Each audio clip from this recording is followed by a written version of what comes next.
Fala, concurseiro! Tudo bem com você? Os estudos estão em dia? Essa é a pergunta que não quer calar, né? Se você está assistindo essa aula é porque você tem o sonho de se tornar um policial civil, não é mesmo? Pois é, nós aqui do Vale estamos aqui para te ajudar. A gente oferece o curso completo para vocês e essa aula é uma aula assim de dicas especiais para você que vai prestar esse concurso, que o edital acabou de sair, mas o tempo tá corrido, né, gente? Tá corrido mesmo. Então, você tem que se preparar com um curso de qualidade e nós estamos aqui para te ajudar, tá bom? Eu sou a professora Laís Faria. Sou professora de Direito Administrativo aqui no Vale Concurso e também sou investigadora de polícia, da Polícia Civil de Minas Gerais. Então, esse sonho é possível e nós vamos te ajudar com tudo que você precisar, tá? Temos todos os materiais excelentes, atualizados, material PDF, resolução de questões, vale muito a pena. Hoje a gente preparou aqui uma aula para vocês, né? Uma aula para apresentar para vocês como que funciona o nosso curso, apresentar alguns pontos aí, né? Principalmente alguns pontos que saíram no edital. E aí a gente já vai dar um início para vocês sentirem o gostinho de como são preparadas as aulas do Vale Concurso. Combinado? Então vamos lá, gente. Olha só, para vocês se apaixonarem por direito administrativo, antes de tudo, vocês precisam entender assim, né, o conceito do direito administrativo. Não digo só dessa matéria, né? Digo de todas as matérias, gente. Primeiro de tudo, procure o conceito, de onde surgiu.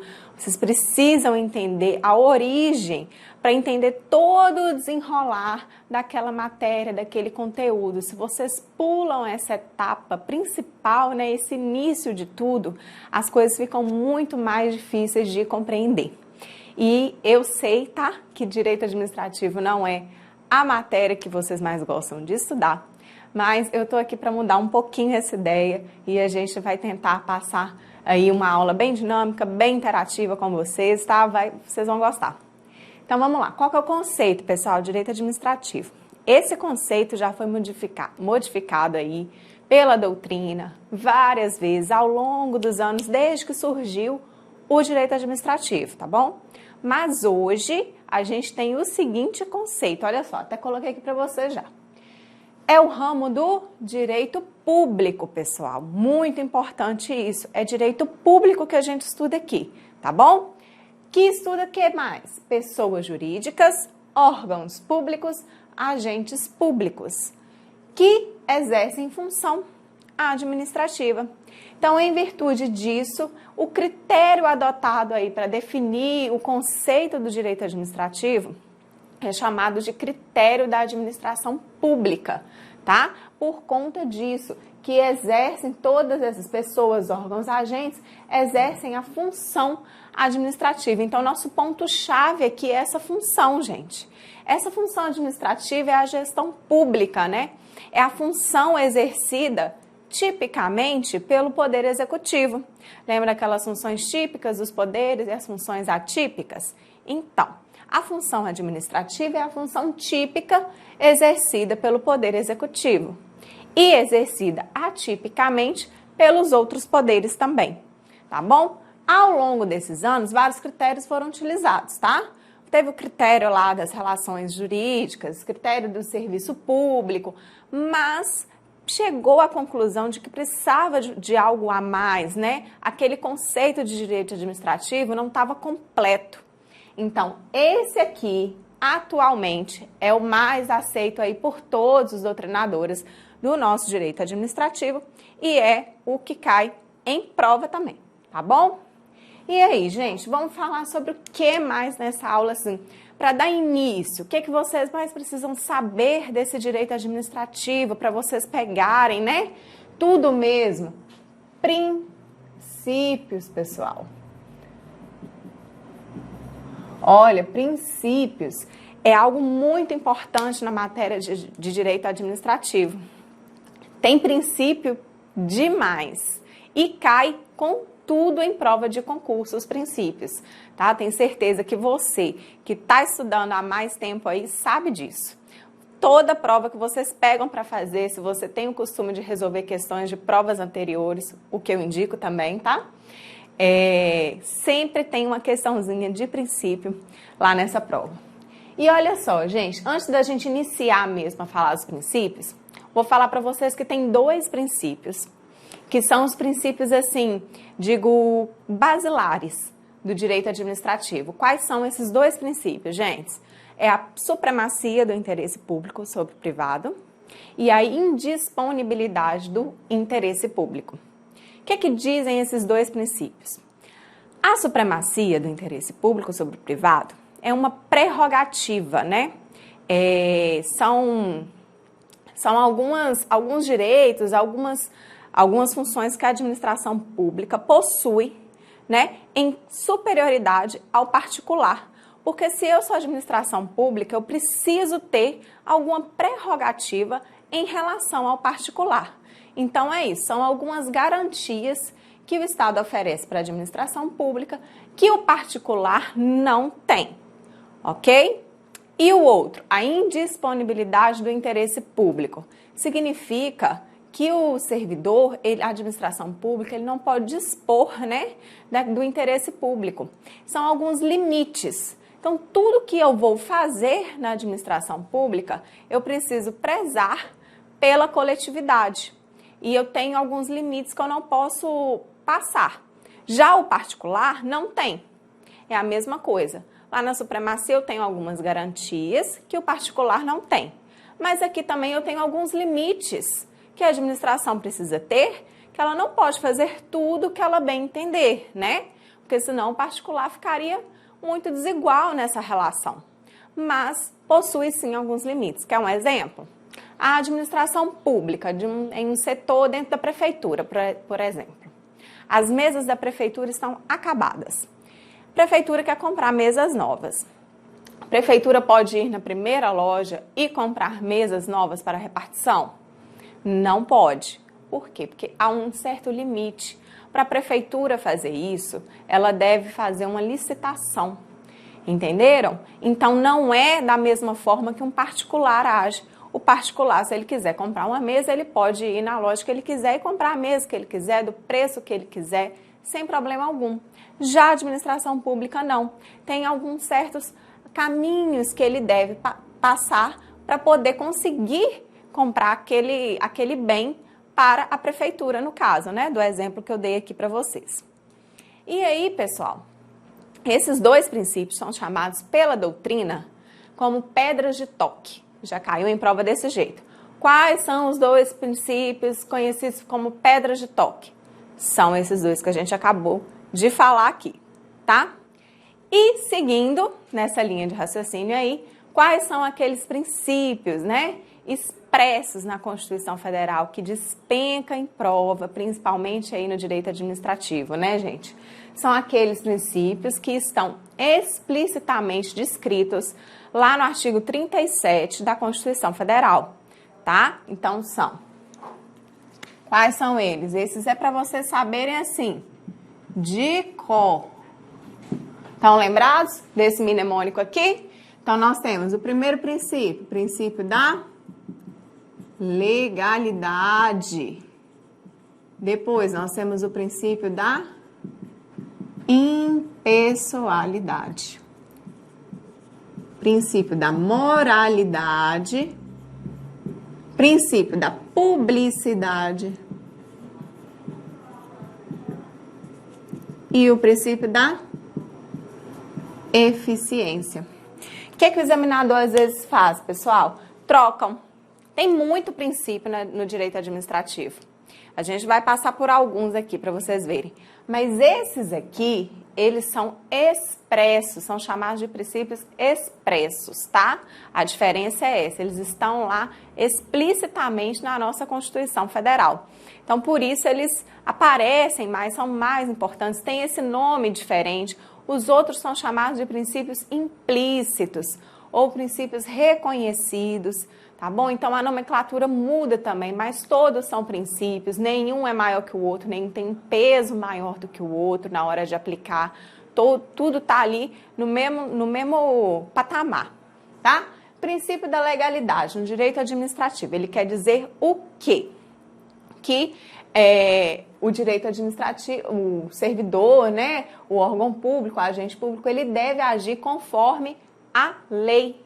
O servidor, ele pode fazer tudo o que a lei permite, né? O órgão público, a pessoa jurídica, pode fazer tudo o que a lei permite. Tudo que está em lei, pode fazer.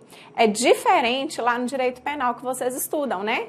Que a pessoa pode fazer tudo o que não está proibido em lei, né? Se não está proibido em lei, é porque é permitido fazer. Aqui não. Aqui, se não está na lei, não pode fazer, porque só é permitido fazer o que a lei define. Então, só posso agir, eu só tenho o direito de agir se há uma previsão legal para agir. Essa é a diferença aí. Princípio da impessoalidade, pessoal. O que quer dizer?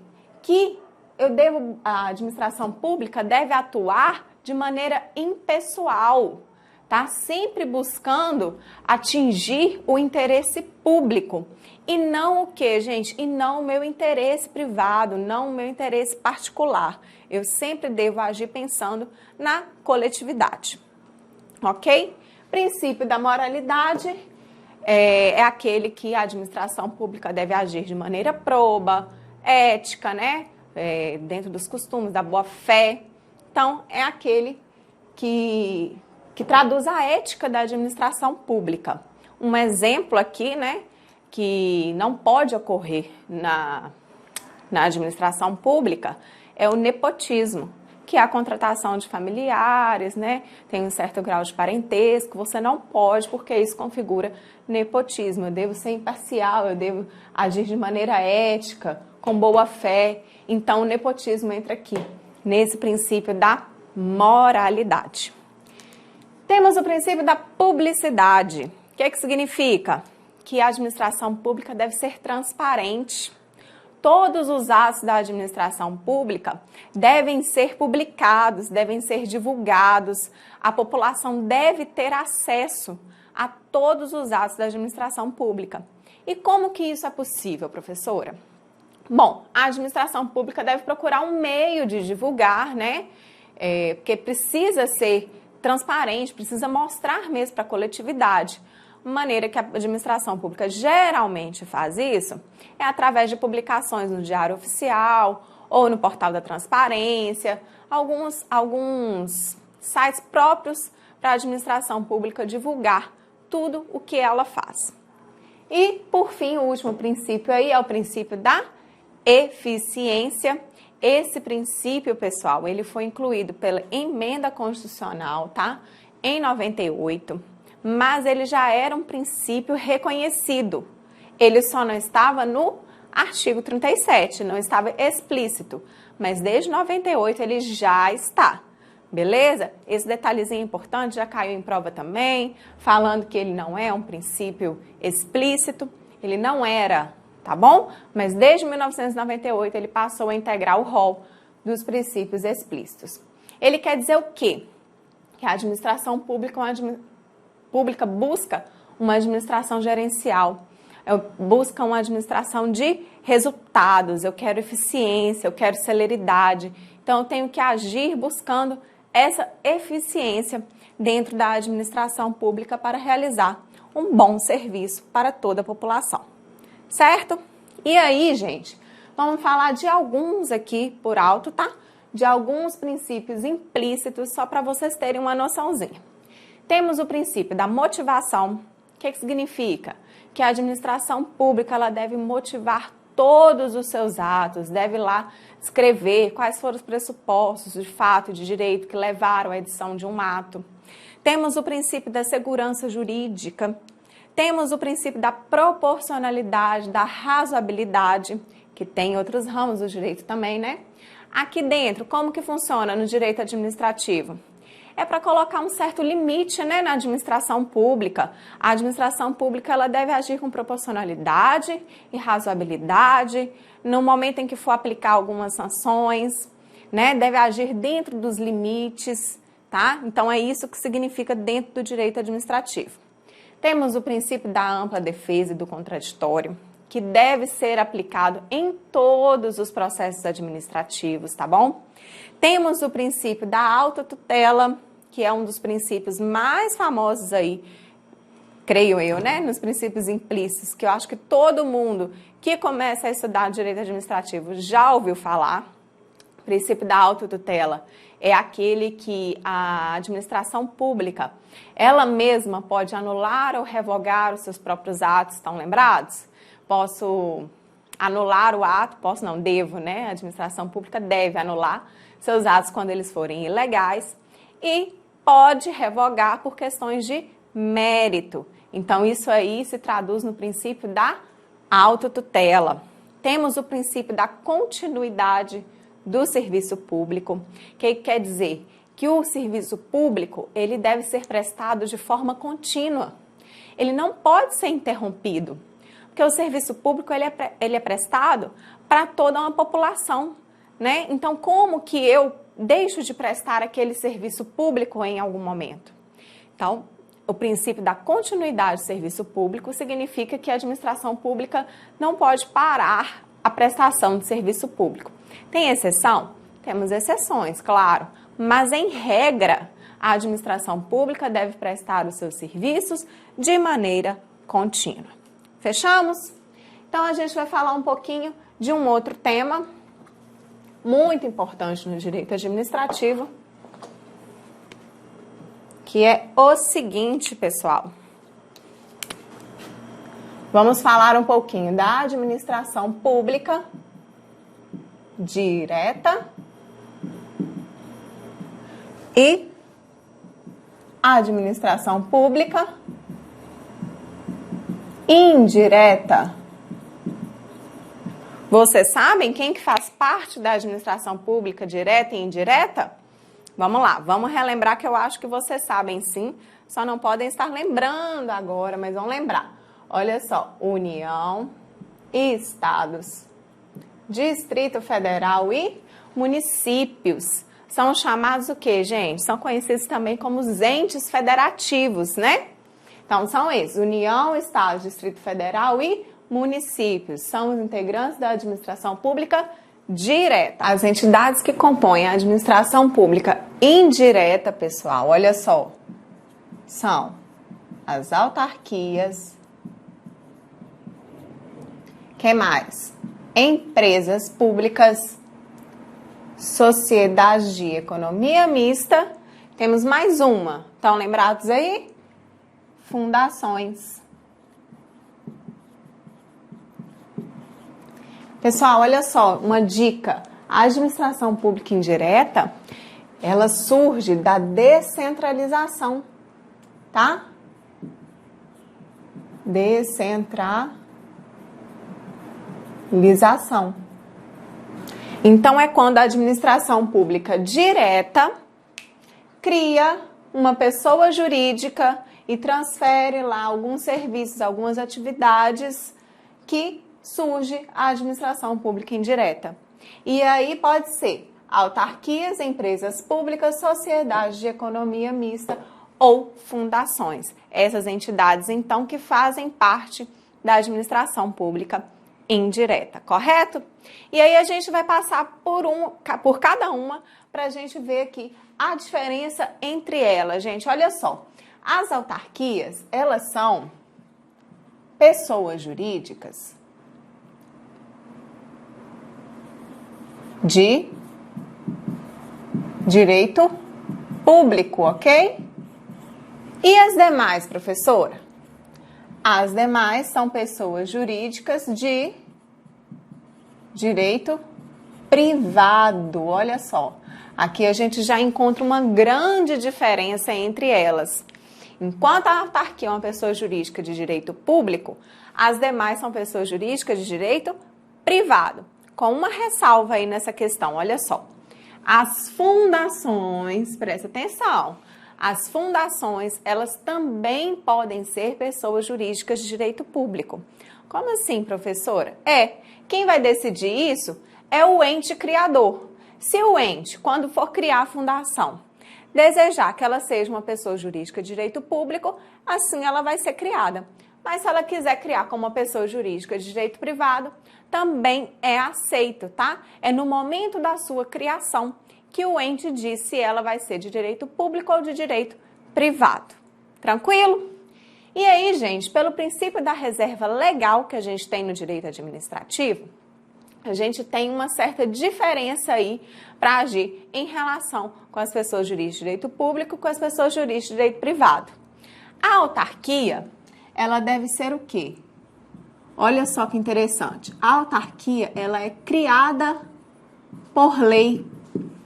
Enquanto as outras de direito privado, a lei autoriza a sua criação. Então, elas são autorizadas por lei. É lei específica, tá, gente? Eu preciso de uma edição de uma lei específica para criar uma autarquia ou para uma lei autorizando a criação da empresa pública, da sociedade de economia mista ou fundação. Tranquilo? E quem cria essa lei, gente? Olha só, no âmbito da União, no âmbito federal, quem vai criar essa lei é o presidente da República.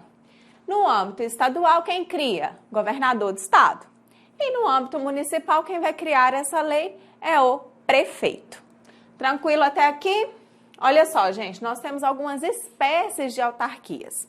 Em geral, né, se não dizer nada, a autarquia é considerada uma autarquia comum. Mas nós temos algumas espécies de autarquia, como, por exemplo, a agência reguladora. A agência reguladora é uma autarquia considerada em regime especial, que a doutrina costuma chamar, tá? Por quê? Porque ela tem algumas peculiaridades diferentes, ela possui algumas prerrogativas, algumas garantias diferentes de uma autarquia comum. E que mais? Olha só, ela é criada para regulamentar e fiscalizar alguns serviços. E quem faz isso? Quem regulamenta? Quem fiscaliza isso dentro da administração pública? Isso é a atuação do poder de polícia, gente. Então, com certeza, essa agência reguladora, ela precisa ser uma pessoa jurídica de direito público.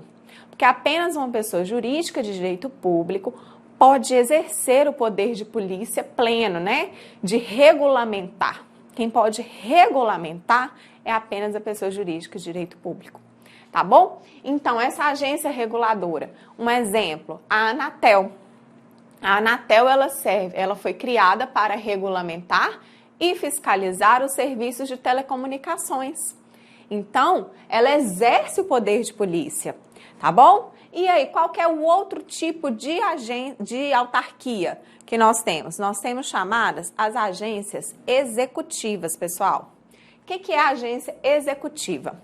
A agência executiva, ela é uma autarquia comum ou uma fundação pública, ou seja, ela já existe e aí ela resolveu firmar um contrato de gestão. Contrato de gestão, é essa a expressãozinha chave na prova de vocês. Se cair falando de contrato de gestão, pode saber que nós estamos falando de uma agência executiva. E qual que é o interesse, gente, dessa autarquia comum ou de uma fundação firmar esse contrato de gestão? Nesse contrato vão ser firmadas algumas metas.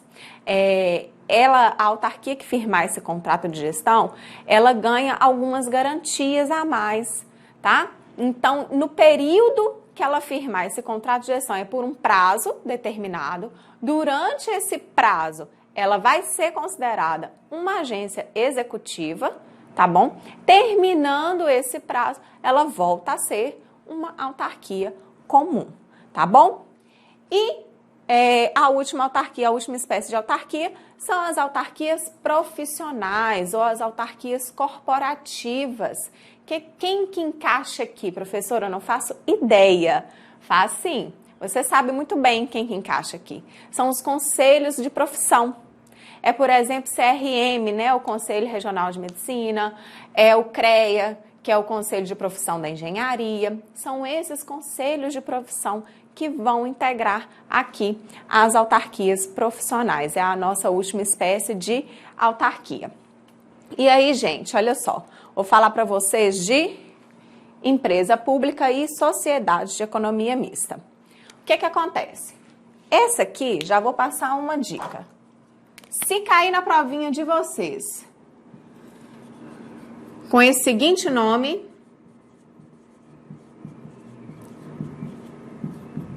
empresas estatais, não se assustem, tá bom? Nós estamos falando exatamente das empresas públicas e sociedades de economia mista. Alguns doutrinadores gostam de usar esse nome aqui para tratar das duas. Quais são os pontos em comuns dessa empresa pública e da sociedade de economia mista? Elas são pessoas jurídicas de direito privado, são autorizadas por lei a sua criação. Elas precisam ser registradas em cartório para existir de fato no ordenamento jurídico, tá? Ela não pode simplesmente ser autorizada por lei e não ocorrer esse registro no cartório. Então, eu preciso registrar em cartório. O que mais? Vamos ver aqui quais são as diferenças da empresa pública e da sociedade de economia mista, que é o que realmente costuma cair em prova, tá? Então, vamos ver. Olha só, gente. Empresa pública, diferença da sociedade de economia mista. Pessoal, qual que é o capital? Como que se dá a formação do capital da empresa pública? Ele se dá, gente, de forma integral. Todo o capital da empresa pública, ele é de quem? Ele pertence à administração pública, tá? Enquanto o capital da sociedade de economia mista, ele pertence à administração pública, sim. Mas não é todo. Pode ser todo? Pode. Mas também há a possibilidade de haver capital de algum particular. Como assim, professor? O particular pode? Pode. Desde que a maioria desse capital pertença à administração pública, tá? Então, a maioria desse capital deve continuar pertencendo à administração pública, mesmo que haja aí participação do particular. Por exemplo, a Petrobras, tá? A Petrobras possibilita que você compre ações, mas mesmo assim ela vai ser considerada uma sociedade de economia mista, beleza? E aí nós temos a sua forma societária, que também é diferente. Enquanto a empresa pública admite qualquer forma societária existente em lei, pode escolher qualquer uma, a sociedade de economia mista, pessoal, só pode ser criada da forma de sociedade anônima. Não pode ser outra, tá? Então, para a criação da sociedade de economia mista, necessariamente ela deve ser uma sociedade anônima. Tranquilo até aqui? E as fundações foi aquela peculiaridade que eu falei para vocês, que ela pode ser tanto de pessoa jurídica de direito privado, quanto de direito público. Ela vai ser criada para atender alguma atividade de interesse social, geralmente é educação, saúde, dessas finalidades aí de interesse social, tá? Não possui fins lucrativos, muito importante. As fundações não possuem fins lucrativos. E aí, gente, se a fundação, olha só, a dica final, se a fundação for criada como uma pessoa jurídica de direito privado, ela vai se assemelhar às características da empresa pública, tá? Se ela for de direito privado. E se ela for criada como uma pessoa jurídica de direito público? Aí as características dela vão se assemelhar à de uma autarquia. Fechado? Então é isso, pessoal. Conseguimos finalizar, passamos assim. Olha, eu vou dizer que foi superficialmente, tá? Nossas aulas são muito mais completas, mas eu queria trazer assim muito conteúdo para vocês, para ajudarem vocês nessa prova, nesse sonho de vocês se tornarem um policial, e eu espero que vocês consigam, tá bom? Desejo desde já, muito boa sorte e muito sucesso a todos vocês.